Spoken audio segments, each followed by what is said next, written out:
ತುಮಕೂರು ಜಿಲ್ಲೆಯ 11 ವಿಧಾನಸಭಾ ಕ್ಷೇತ್ರಗಳ ಪೈಕಿ ಈಗಾಗಲೇ 10 ಕ್ಷೇತ್ರಗಳಿಗೆ ಬಿಜೆಪಿ ಅಭ್ಯರ್ಥಿಗಳನ್ನು ಬಿಜೆಪಿ ಹೈಕಮಾಂಡ್ ಘೋಷಣೆ ಮಾಡಿದ್ದು, ಬಹುತೇಕ ಕ್ಷೇತ್ರಗಳಲ್ಲಿ ಬಿರುಸಿನ ರಾಜಕೀಯ ಚಟುವಟಿಕೆಗೆ ಚಾಲನೆ ದೊರೆತಂತಾಗಿದೆ. ತುಮಕೂರು ನಗರ ವಿಧಾನಸಭಾ ಕ್ಷೇತ್ರದಲ್ಲಿ ಟಿಕೆಟ್ ಬಯಸಿ ಮಾಜಿ ಸಚಿವ ಸೊಗಡು ಶಿವಣ್ಣ ಮತ್ತು ಹಾಲಿ ಶಾಸಕ ಜ್ಯೋತಿ ಗಣೇಶ್ ನಡುವೆ ಭಾರೀ ಪೈಪೋಟಿ ಏರ್ಪಟ್ಟಿತ್ತು. ಅಂತಿಮವಾಗಿ ಬಿಜೆಪಿ ಹೈಕಮಾಂಡ್ ಹಾಲಿ ಶಾಸಕ ಜ್ಯೋತಿ ಗಣೇಶ್ಗೆ ಟಿಕೆಟ್ ಘೋಷಣೆ ಮಾಡಿದೆ. ಅನೇಕ ದಿನಗಳಿಂದ ಮಾಜಿ ಸಚಿವ ಸೊಗಡು ಶಿವಣ್ಣ ಬಹುತೇಕ RSS ಬೆಂಬಲ ಹಾಗೂ ಹಿರಿತನದ ವಿಶ್ವಾಸದೊಂದಿಗೆ ಟಿಕೆಟ್ ಲಭಿಸಲಿದೆ ಎಂದು ಹೇಳುತ್ತಲೇ ಬಂದಿದ್ದರು. ಅಲ್ಲದೆ ಕ್ಷೇತ್ರದಾದ್ಯಂತ ಜೋಳಿಗೆ ಹಿಡಿದು ಜನರಿಂದ ಚುನಾವಣೆಗಾಗಿ ಹಣವನ್ನು ದಾನವಾಗಿ ಸ್ವೀಕರಿಸಿದ್ದರು. ಆದರೆ ಅದ್ಯಾವುದೂ ಕೂಡ ಫಲಿಸಲಿಲ್ಲ. ಇನ್ನು ತುಮಕೂರು ನಗರ ವಿಧಾನಸಭಾ ಕ್ಷೇತ್ರದಲ್ಲಿ ಈಗಾಗಲೇ ಕಾಂಗ್ರೆಸ್ನಿಂದ ಇಕ್ಬಾಲ್ ಅಹ್ಮದ್ ಟಿಕೆಟ್ ಲಭಿಸಿದೆ ಹಾಗೂ JDSನಿಂದ ಕಳೆದ ಬಾರಿ ಪರಾಜಿತ JDS ಅಭ್ಯರ್ಥಿ ಗೋವಿಂದರಾಜು ಅವರಿಗೆ ಟಿಕೆಟ್ ದೊರೆಯುವುದು ಖಚಿತವಾಗಿದೆ. ಇದೀಗ ಬಿಜೆಪಿ ಅಭ್ಯರ್ಥಿಯಾಗಿ ಅಧಿಕೃತವಾಗಿ ಹಾಲಿ ಶಾಸಕ ಜ್ಯೋತಿ ಗಣೇಶ್ ಹೆಸರು ಘೋಷಣೆ ಮಾಡಲಾಗಿದ್ದು, ತುಮಕೂರು ನಗರ ವಿಧಾನಸಭಾ ಕ್ಷೇತ್ರದಲ್ಲಿ ಒಂದು ರೀತಿ ತ್ರಿಕೋನ ಸ್ಪರ್ಧೆ ಏರ್ಪಡುವುದು ಖಚಿತವಾಗಿದೆ. ತುರುವೇಕೆರೆ ವಿಧಾನಸಭಾ ಕ್ಷೇತ್ರಕ್ಕೆ ಹಾಲಿ ಶಾಸಕ ಮಸಾಲೆ ಜಯರಾಮ್ ಅವರನ್ನು ಬಿಜೆಪಿ ಅಭ್ಯರ್ಥಿಯನ್ನಾಗಿ ಪಕ್ಷದ ಘೋಷಣೆ ಮಾಡಿದ್ದು, ಕ್ಷೇತ್ರದಲ್ಲಿ ರಾಜಕೀಯ ಚಟುವಟಿಕೆ ಬಿರುಸುಗೊಂಡಿದೆ. ಇನ್ನು JDSನ NT ಕೃಷ್ಣಪ್ಪ ಪ್ರಬಲ ಪೈಪೋಟಿ ನೀಡುತ್ತಿದ್ದು, ಕಾಂಗ್ರೆಸ್ನಿಂದ ಮಾಜಿ ವಿಧಾನ ಪರಿಷತ್ ಸದಸ್ಯ ಕಣದಲ್ಲಿದ್ದಾರೆ. ತುರುವೇಕೆರೆ ವಿಧಾನಸಭಾ ಕ್ಷೇತ್ರದಲ್ಲಿ JDS ಹಾಗೂ ಕಾಂಗ್ರೆಸ್ ನಡುವೆ ಪ್ರಬಲ ಪೈಪೋಟಿಯ ಚುನಾವಣೆ ನಡೆಯುವುದು ಮೇಲ್ನೋಟಕ್ಕೆ ಕಂಡುಬರುತ್ತದೆ. ಕುಣಿಗಲ್ ವಿಧಾನಸಭಾ ಕ್ಷೇತ್ರಕ್ಕೆ ಬಿಜೆಪಿ ಡಿ ಕೃಷ್ಣಕುಮಾರ್ ಎಂಬವರಿಗೆ ಟಿಕೆಟ್ ನೀಡಿದ್ದು, ಕಳೆದ 2 ಬಾರಿಯೂ ಇವರಿಗೆ ಟಿಕೆಟ್ ನೀಡಿತ್ತು. ಈ ಬಾರಿ ಮತ್ತೊಮ್ಮೆ ಇವರಿಗೆ ಮಣೆ ಹಾಕಿದೆ. ಇಲ್ಲಿ ಕಾಂಗ್ರೆಸ್ನಿಂದ ಈಗಾಗಲೇ ಹಾಲಿ ಶಾಸಕ ರಂಗನಾಥ್ ಅವರಿಗೆ ಟಿಕೆಟ್ ನೀಡಲಾಗಿದೆ. JDS ಪಕ್ಷದಲ್ಲಿ ಕೂಡ ಭಾರೀ ಪೈಪೋಟಿ ಇದ್ದು, ಇಲ್ಲಿ ಬಹುತೇಕ ತ್ರಿಕೋನ ಸ್ಪರ್ಧೆ ಏರ್ಪಡಲಿದೆ. ತುಮಕೂರು ಗ್ರಾಮಾಂತರ ವಿಧಾನಸಭಾ ಕ್ಷೇತ್ರದಲ್ಲಿ ಭಾರೀ ಜಿದ್ದಾಜಿದ್ದಿನ ಹೋರಾಟ ಏರ್ಪಟ್ಟಿದೆ. ಬಿಜೆಪಿ ಪಕ್ಷವು ಮಾಜಿ ಶಾಸಕ ಸುರೇಶ ಗೌಡ ಟಿಕೆಟ್ ಘೋಷಣೆ ಮಾಡಿದೆ. ಅದರಲ್ಲಿ JDSನಿಂದ ಗೌರಿಶಂಕರ್ ಹಾಗೂ ಬಿಜೆಪಿಯಿಂದ ಮಾಜಿ ಶಾಸಕ ಸುರೇಶ್ ಗೌಡ ನಡುವೆ ಪ್ರಬಲ ಪೈಪೋಟಿ ಏರ್ಪಡಲಿದೆ. ತಿಪಟೂರು ವಿಧಾನಸಭಾ ಕ್ಷೇತ್ರಕ್ಕೆ ಹಾಲಿ ಶಾಸಕ ಹಾಗೂ ಸಚಿವ BC ನಾಗೇಶ್ ಅವರಿಗೆ ಪಕ್ಷವು ಟಿಕೆಟ್ ನೀಡಿದೆ. ಈ ಕ್ಷೇತ್ರದಲ್ಲಿ ಕೂಡ ಕಾಂಗ್ರೆಸ್ ಹಾಗೂ ಬಿಜೆಪಿ ನಡುವೆ ಜಿದ್ದಾಜಿದ್ದಿನ ಹೋರಾಟ ನಡೆಯಲಿದೆ. ಇನ್ನು ಕೊರಟಗೆರೆ ವಿಧಾನಸಭಾ ಕ್ಷೇತ್ರಕ್ಕೆ ನಿವೃತ್ತ IAS ಅಧಿಕಾರಿಯ ಅನಿಲ್ ಕುಮಾರ್ ಅವರಿಗೆ ಬಿಜೆಪಿ ಪಕ್ಷವು ಟಿಕೆಟ್ ಘೋಷಣೆ ಮಾಡಿದೆ. ಈ ಮೂಲಕ ಕ್ಷೇತ್ರದಲ್ಲಿ ಬಿಜೆಪಿ, JDS ಹಾಗೂ ಕಾಂಗ್ರೆಸ್ ಪಕ್ಷಗಳ ಅಭ್ಯರ್ಥಿಗಳ ನಡುವೆ ಭಾರೀ ಪೈಪೋಟಿ ನಡೆಯುವುದು ಖಚಿತವಾಗಿದೆ. ಕಾಂಗ್ರೆಸ್ನಿಂದ ಮಾಜಿ ಉಪಮುಖ್ಯಮಂತ್ರಿ ಡಾಕ್ಟರ್ G ಪರಮೇಶ್ವರ್ ಕಣದಲ್ಲಿದ್ದರೆ, JDSನಿಂದ ಮಾಜಿ ಶಾಸಕ ಸುಧಾಕರ್ ಲಾಲ್ ಕೂಡ ಕಣದಲ್ಲಿದ್ದಾರೆ.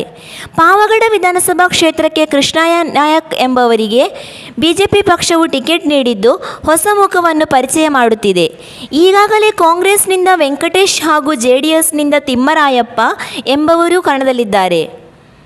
ಶಿರಾ ವಿಧಾನಸಭಾ ಕ್ಷೇತ್ರದಲ್ಲಿ ಹಾಲಿ ಶಾಸಕ ರಾಜೇಶ್ ಗೌಡ ಎಂಬವರಿಗೆ ಬಿಜೆಪಿ ಪಕ್ಷವು ಟಿಕೆಟ್ ಘೋಷಣೆ ಮಾಡಿದ್ದು, ಕಾಂಗ್ರೆಸ್ನಿಂದ ಮಾಜಿ ಸಚಿವ TB ಜಯಚಂದ್ರ ಹಾಗೂ JDSನಿಂದ ತಾಲೂಕು ಅಧ್ಯಕ್ಷ ಉಗ್ರೇಶ್ ಕಣದಲ್ಲಿ ಉಳಿದಿದ್ದಾರೆ. ಈ ಮೂಲಕ ಕ್ಷೇತ್ರದಲ್ಲಿ ಒಂದು ರೀತಿ ತ್ರಿಕೋನ ಸ್ಪರ್ಧೆ ಏರ್ಪಡುವುದು ಮೇಲ್ನೋಟಕ್ಕೆ ಕಂಡುಬರುತ್ತದೆ. ಇನ್ನು ಚಿಕ್ಕನಾಯಕನಹಳ್ಳಿ ವಿಧಾನಸಭಾ ಕ್ಷೇತ್ರದಲ್ಲಿ ಹಾಲಿ ಶಾಸಕ ಸಚಿವ JC ಮಾಧುಸ್ವಾಮಿ ಅವರಿಗೆ ಬಿಜೆಪಿ ಟಿಕೆಟ್ ಘೋಷಣೆ ಮಾಡಿದ್ದು, JDSನಿಂದ ಸುರೇಶ್ ಬಾಬು ಹಾಗೂ ಕಾಂಗ್ರೆಸ್ನಿಂದ ಮಾಜಿ ಶಾಸಕ ಕಿರಣ್ ಕುಮಾರ್ ಕಣದಲ್ಲಿದ್ದಾರೆ. ಇಲ್ಲಿಯೂ ಕೂಡ ಮೇಲ್ನೋಟಕ್ಕೆ ತ್ರಿಕೋನ ಸ್ಪರ್ಧೆ ಏರ್ಪಡಲಿದೆ. ಮಧುಕರಿ ವಿಧಾನಸಭಾ ಕ್ಷೇತ್ರಕ್ಕೆ ಬಿಜೆಪಿ ಮಾಜಿ ನಿವೃತ್ತ ಅಧಿಕಾರಿ LC ನಾಗರಾಜ್ ಎಂಬವರಿಗೆ ಟಿಕೆಟ್ ಘೋಷಣೆ ಮಾಡಿದ್ದು, ಕಾಂಗ್ರೆಸ್ನಿಂದ KN ರಾಜಣ್ಣ ಹಾಗೂ JDSನಿಂದ ಹಾಲಿ ಶಾಸಕ ವೀರಭದ್ರಯ್ಯ ಕಣದಲ್ಲಿದ್ದಾರೆ. ಬಹುತೇಕ ಈ ಕ್ಷೇತ್ರದಲ್ಲಿ JDS ಹಾಗೂ ಕಾಂಗ್ರೆಸ್ ನಡುವೆ ನೇರ ಪೈಪೋಟಿ ಕಂಡುಬಂದಿದೆ.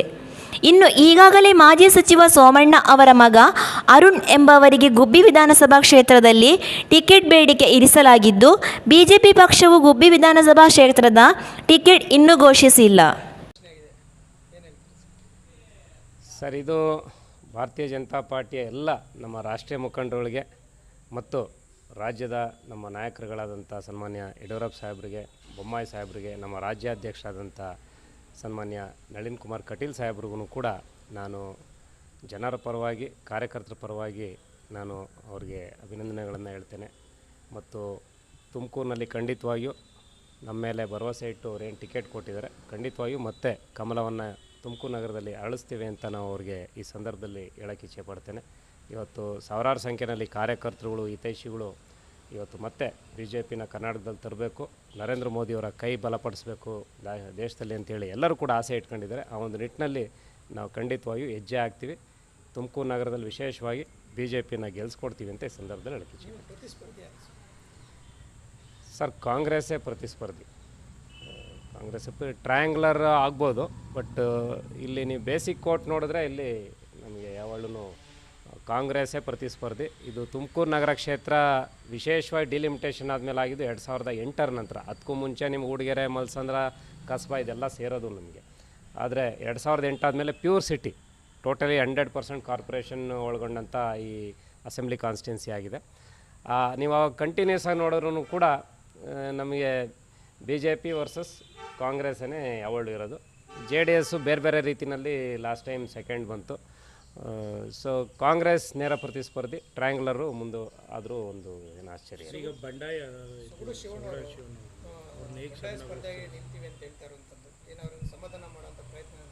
ಸರ್, ಪಕ್ಷದಲ್ಲಿ ಎಲ್ಲ ರೀತಿಯೂ ನೋಡ್ತಾರೆ ಸರ್. ಇದು ಕೇವಲ ನಮ್ಮ ಪಕ್ಷಕ್ಕೆ ಸೀಮಿತ ಅಂತಲ್ಲ, ಎಲ್ಲ ಪಕ್ಷದಲ್ಲೂ ಕೂಡ ಟಿಕೆಟ್ ಅನೌನ್ಸ್ ಮಾಡೋ ಸಂದರ್ಭದಲ್ಲಿ ಇವೆಲ್ಲವೂ ಕೂಡ ಸಹಜ ಪ್ರಕ್ರಿಯೆ. ಅದು ಇವತ್ತಿಂದಲ್ಲ, 40-50 ವರ್ಷದಿಂದನೂ ಕೂಡ ನೋಡಿರೋವಂಥದ್ದು. ಎಲ್ಲ ಪಕ್ಷಗಳಲ್ಲೂ ಕೂಡ ಟಿಕೆಟು ಕೊಡೋದಕ್ಕೂ ಮುಂಚೆ ಆಸ್ಪಿರೆಂಟ್ಸು ಯಾವ ರೀತಿ ಇರ್ತಾರೆ, ಕೊಟ್ಟ ಮೇಲೆ ಯಾವ ರೀತಿ ಅಸಮಾಧಾನ ಇರ್ತದೆ, ಕೆಲವು ಬಂಡಾಯ ಆಗ್ತದೆ, ಇವೆಲ್ಲವನ್ನೂ ಕೂಡ ಶಮನ ಮಾಡುವಂಥ ಒಂದು ಶಕ್ತಿ ಬಿ ಜೆ ಪಿಗಿದೆ. ಮತ್ತು ಖಂಡಿತವಾಗಿಯೂ ಎಲ್ಲವನ್ನೂ ಕೂಡ ಬಿ ಜೆ ಪಿ ಪಕ್ಷ ವರಿಷ್ಠರು ಮತ್ತು ನಮ್ಮ ಮುಖಂಡರುಗಳು, ಲೋಕಲ್ಲು ನಾಯಕರುಗಳು ಅದನ್ನು ಸೆಟ್ರೈಟ್ ಮಾಡ್ತಾರೆ ಅಂತ ನಮಗೆ ಭರವಸೆ ಇದೆ ಸರ್. ಇನ್ನು ಡೇಟು ಇನ್ನೂ ಗೊತ್ತಿಲ್ಲ, ಹೇಳ್ತೀನಿ, 1 or 2 ಡೇಸ್ನಲ್ಲಿ ಹೇಳ್ತೀವಿ ಸರ್. ಅದು